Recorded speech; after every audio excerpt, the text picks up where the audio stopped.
राष्ट्रपति रामचन्द्र पौडेलद्वारा आर्थिक वर्ष 2083-84 का लागि सरकारको वार्षिक नीति तथा कार्यक्रम संसदको दुवै सदन समक्ष विक्रम सम्वत 2083 वैशाख 28 गते प्रस्तुत गर्नुभयो। नीति तथा कार्यक्रम 2083 का प्रमुख तथ्यहरू: वैदेशिक रोजगारीलाई बाध्यताबाट विकल्पमा रूपान्तरण गर्न आर्थिक वर्ष 2083-84 देखि आर्थिक वर्ष 2092-93 सम्मलाई रोजगार प्रवर्धन दशक घोषणा गरी कार्यान्वयन गर्ने, विदेशी मुद्रा आर्जन तथा फ्रिल्यान्सिङलाई सहज बनाउन अन्तर्राष्ट्रिय पेमेन्ट गेटवेलाई तत्काल मान्यता दिने, आर्टिफिसियल इन्टेलिजेन्स एआई र नवप्रवर्तनको विकासका लागि छुट्टै राष्ट्रिय नवप्रवर्तन कोष स्थापना गर्ने र सार्वजनिक सेवालाई पूर्ण रूपमा पेपरलेस र फेसलेस बनाउने, जलविद्युत आयोजना प्रभावित क्षेत्रका नागरिकलाई मुआवजाका सट्टा आयोजनाकै सेयर हिस्सा दिने नीति लागू गर्ने,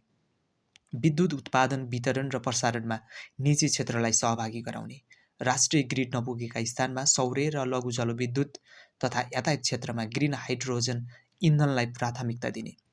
पूर्व पश्चिम रेलमार्ग निर्माणलाई निरन्तरता दिने तथा केरुङ काठमाडौँ र रक्सोल काठमाडौँ रेलमार्ग निर्माणको मोडालिटी टुङ्ग्याउने,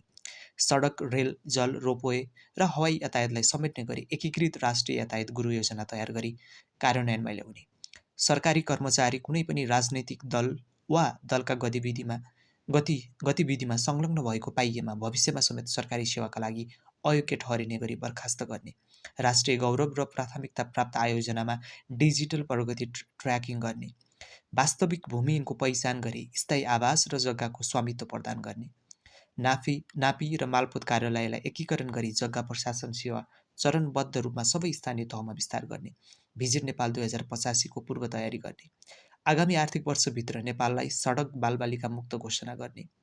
विक्रम सम्वत 2087 सम्ममा देशका सबै नागरिकलाई स्वच्छ खानेपानीको व्यवस्था गर्ने,